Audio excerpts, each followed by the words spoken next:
لیکن فتنہ پیدا کرنے والے کتنی بڑی سزا ملے گی؟ ایک بار پھر ماشاءاللہ کھڑے ہو کر یہ بھی بتا دیجئے کہ جو اس 25 کروڑ عوام میں فتنہ پیدا کرتا ہے، جو پتہ نہیں کتنی لاکھوں میں تنخواہیں لے کر اس قوم کو اپنی قلم کے ذریعے اس آگ میں جھونکنا چاہتا ہے، ہمارے ایمانوں پر ضرب لگانا چاہتا ہے، ہمارے جذبات پہ کھیلنا چاہتا ہے، اس کو کتنی بڑی سزا ہم دینے جا رہے ہیں،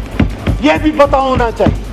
لہذا میں سر اسپیکر صاحب آپ سے درخواست کروں گا، میں 10 بجنا اپنے بھائیوں سے اپیل کروں گا، کوئی کمیٹی نہ بناؤ، میرا آقا آخری نبی ہے، میرا ایمان ہے، ہم سب کا ایمان ہے، اس مسئلے کو دوبارہ پیچیدہ اور ڈسکس کرنے کی کوئی ضرورت نہیں۔ ہاں ایک کمیٹی بناؤ کہ جو اس قسم کے فیصلے دیتے ہیں جس سے عوام میں بے چینی، انتشار اور فتنہ پھیلتا ہے، ان لوگوں کی کیا سزا ہونی چاہیے، اور آرٹیکل کو اگر ری رائٹ کیا گیا تو کیا وہ آرٹیکل 6 کے زمرے میں آتا ہے یا نہیں آتا، یہ بھی بتایا جائے، کیونکہ آئین میں تحریف تو پھر آرٹیکل 6 آپ کے پاس آلریڈی موجود ہے اور اس کی سزا موت ہے۔ تو میں اس ہاؤس سے، آپ کے توسط سے، اپنی تمام جماعتوں کے ساتھ مل کر ایک لاؤڈ اینڈ کلیئر میسج بھیجنا چاہتا ہوں، چاہے کتنا ہی لمبا کالا کوٹ آپ پہن لو، چاہے کتنے ہی لوگوں کو آپ نے پھانسی پر چڑھا دیا ہو، آپ ہمارے ایمان پر حملہ مت کرو۔ عظیم فیصلے جو کیے ان میں سے یہ ایک عظیم ترین فیصلہ ہے، اور یہ ہمیشہ کے لیے ایک مہر ہے۔ میں سمجھتا ہوں جب تک ایک بھی مسلمان باقی ہے، ایک بھی کلمہ گو باقی ہے، ہرگز نہیں ہماری لاشوں پر سے یہ کام کبھی بھی نہ ڈسکس میں لائے۔ میں تو ہمیشہ کہتا ہوں اس کو آپ ڈسکس میں ہی نہ لائیں، یہ ختم شدہ چیپٹر ہے، یہ کلوز ہے، اس پر مہر لگ چکی ہے۔ ایک سوال کہ یہ مرتد، آپ کو شاید پتہ نہ ہو، میں ایک بات، شاید اگر جن لوگوں کو پتہ نہ ہو، میں ایک بات کا ان کے علم میں اضافہ کروں کہ یہ اپنی ان کتابوں کا یہ مرتد جو اپنے آپ کو پتہ نہیں کیا کہتا ہے، میں تو وہ لفظ بھی استعمال نہیں کرتا، یہ انگریزی میں ترجمہ نہیں کراتا۔ ادریس صاحب پتہ ہے آپ کیوں؟ بہت کم لوگوں کو پتہ ہے کہ یہ اپنی جو اس کی مرزا مرتد کی لکھی ہوئی کتابیں ہیں اس کا انگریزی میں ترجمہ نہیں کراتے، کیونکہ نعوذ باللہ نعوذ باللہ نعوذ باللہ میں دوہرا نہیں سکتا جو اس مرتد نے ان کتابوں میں دیگر انبیاء اور شہدائے کربلا، جن کے اب مزارات پہ میں آغا صاحب اور شگفتہ حاضری دینے گئے، وہ شہزادے جنت کے جن کے لیے حضور صلی اللہ علیہ وسلم اپنے سجدے طویل کر دیتے تھے، تو وہاں بھی کچھ لوگ کہنے لگے کہ پتہ نہیں آپ کس فرقے سے ہو، اس فرقے سے ہو۔ لاکھوں کروڑوں درود خاتم النبیین حضرت محمد مصطفیٰ صلی اللہ علیہ وآلہ وسلم۔ سراج، موضوع پر ہم بات کر رہے ہیں انتہائی حساس، اور پوری ذمہ داری سے میں کہہ سکتا ہوں کہ ہر مسلمان، چاہے وہ بہت نمازی پرہیزگار ہو یا کلمہ گو ہو، صرف ان سب کو اس مسئلے پر اتنا ہی جوش، اتنا ہی غم اور اتنا ہی غصہ ہوتا ہے جتنا کہ کسی عالم فاضل کو ہو سکتا ہے۔ سر، سب سے پہلے تو یہ بات بتا دی جائے کہ دیکھیں، اگر کسی کو سزا دینے کا حق نہیں ہے، اور یہ بات ٹھیک ہے، تو کسی کو ایسے فیصلے دینے کا حق بھی نہیں ہے کہ لوگ خود سزائیں دینے پہ تیار ہو جائیں۔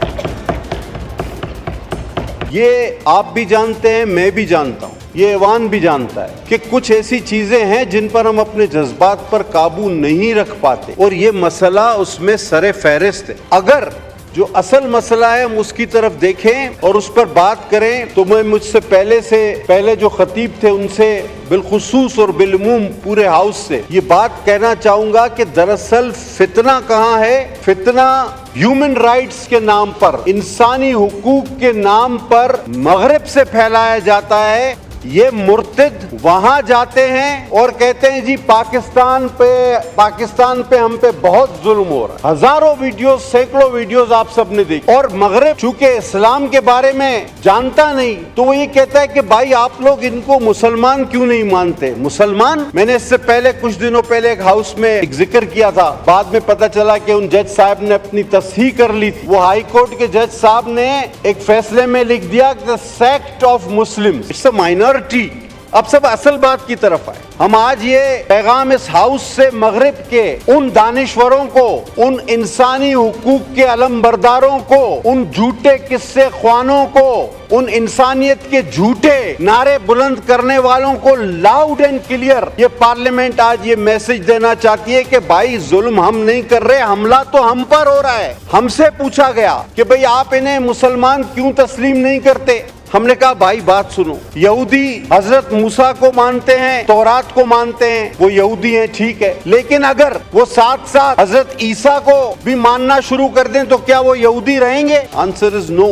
اسی طرح حضرت عیسیٰ کو مانتے ہیں، انجیل کو مانتے ہیں، وہ عیسائی ہیں، ٹھیک ہے، لیکن اگر وہ ساتھ ساتھ کسی اور نبی کو بھی ماننا شروع کر دیں تو کیا وہ عیسائی رہیں گے؟ دا آنسر از نو. بھائی اسی طرح اگر یہ منافق اپنے آپ کو مسلمان کہتے ہیں اور میرے آقا محمد صلی اللہ علیہ وسلم کی علاوہ کسی کو نبی مانتے ہیں تو یہ کبھی بھی مسلمان نہیں ہو سکتے، یہ کبھی بھی مسلمان نہیں ہو سکتے. یہ تو ہم پر حملہ ہے، یہ ہمارا ٹائٹل استعمال کرتے ہیں. کروڑوں میں سے 2 4 5 الگ لوگ ہو کر اور مغرب سے کہو کہ تم انہیں سیاسی پناہیں دو، انسانی حقوق کے پرچم بلند کرو. ایک سی ڈی کی کاپی رائٹ ہو جاتی ہے کسی فلم کی تو قانون لاگو ہو جاتے ہیں.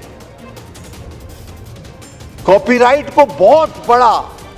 جرم بنا کے پیش کیا جاتا ہے. آج یہ منافق اپنے آپ کو مسلمان کہتے ہیں، اپنی تحریف شدہ کتاب کو میرا قرآن کہتے ہیں، لیکن ان کو یہ کاپی رائٹ نظر نہیں آتا، ان کی آنکھوں پر پٹی بندھی ہوئی ہے. یہ لاؤڈ اینڈ کلیئر میسج ہماری طرف سے جانا چاہیے. اس مقدس ایوان نے عظیم فیصلے جو کیے ان میں سے یہ ایک عظیم ترین فیصلہ ہے اور یہ ہمیشہ کے لیے ایک مہر ہے. میں سمجھتا ہوں جب تک ایک بھی مسلمان باقی ہے، ایک بھی کلمہ گو باقی ہے، ہرگز نہیں ہماری لاشوں پر سے یہ کام کبھی بھی نہ ڈسکس میں لائے. میں تو ہمیشہ کہتا ہوں اس کو آپ ڈسکس میں ہی نہ لائیں. یہ ختم شدہ چیپٹر ہے، یہ کلوز ہے، اس پر مہر لگ چکی ہے. ایک سوال کہ یہ مرتد، آپ کو شاید پتا نہ ہو، میں ایک بات شاید اگر جن لوگوں کو پتا نہ ہو میں ایک بات کا ان کے علم میں اضافہ کروں کہ یہ اپنی ان کتابوں کا یہ مرتد جو اپنے آپ کو پتا نہیں کیا کہتا ہے، میں تو وہ لفظ بھی استعمال نہیں کرتا، یہ انگریزی میں ترجمہ نہیں کراتا. ادریس صاحب پتا ہے آپ کو کیوں؟ بہت کم لوگوں کو پتا ہے کہ یہ اپنی جو اس کی مرزا مرتد کی لکھی ہوئی کتابیں ہیں اس کا انگریزی میں ترجمہ نہیں کراتے، کیونکہ نعوذ باللہ نعوذ باللہ نعوذ باللہ میں دوہرا نہیں سکتا جو اس مرتد نے ان کتابوں میں دیگر انبیاء اور شہدائے کربلا جن کے اب مزارات پہ میں آغا صاحب اور شگفتہ حاضری دینے گئے، وہ شہزادے جنت کے جن کے لیے حضور صلی اللہ علیہ وسلم اپنے سجدے طویل کر دیتے تھے، تو وہاں بھی کچھ لوگ کہنے لگے کہ پتہ نہیں آپ کس فرقے سے ہو، اس فرقے سے ہو. فتوے نہ دیں، لیکن میں چاہتا ہوں ایسا ماحول بھی پیدا نہ کریں کہ ہم مسلمانوں کی سب سے بڑی دولت ہمارا ایمان اور آقا نامدار خاتم النبیین پر ایمان ہے. وہ خاتم النبیین ہے حضرت محمد مصطفیٰ صلی اللہ علیہ وسلم، آخری نبی تھے، ہیں اور رہیں گے جب تک بھی ایک مسلمان باقی ہے، اس کی سانس میں سانس باقی ہے. نہ اس مسئلے کو چھیڑا جائے، نہ اس موضوع کو چھیڑا جائے. اگر پھر خون خرابہ ہوا،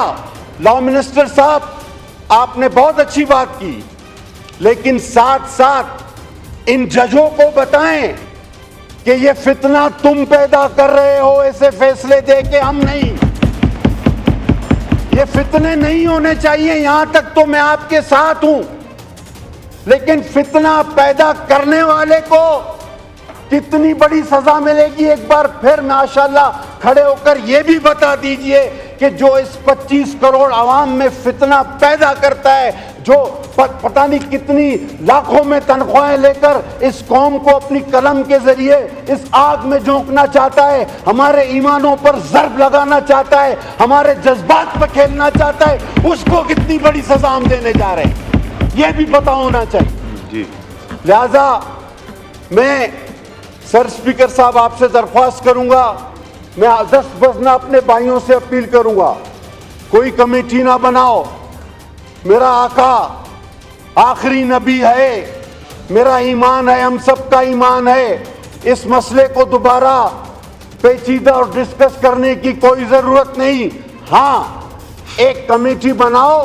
کہ جو اس قسم کے فیصلے دیتے ہیں جس سے عوام میں بے چینی، انتشار اور فتنہ پھیلتا ہے، ان لوگوں کی کیا سزا ہونی چاہیے، اور آرٹیکل کو اگر ری رائٹ کیا گیا تو کیا وہ آرٹیکل 6 کے زمرے میں آتا ہے یا نہیں آتا، یہ بھی بتایا جائے، کیونکہ آئین میں تحریف تو پھر آرٹیکل 6 آپ کے پاس آلریڈی موجود ہے اور اس کی سزا موت ہے۔ تو میں اس ہاؤس سے، آپ کے توسط سے، اپنی تمام جماعتوں کے ساتھ مل کر ایک لاؤڈ اینڈ کلیئر میسج بھیجنا چاہتا ہوں، چاہے کتنا ہی لمبا کالا کوٹ آپ پہن لو، چاہے کتنے ہی لوگوں کو آپ نے پھانسی پر چڑھا دیا ہو، آپ ہمارے ایمان پر حملہ مت کرو،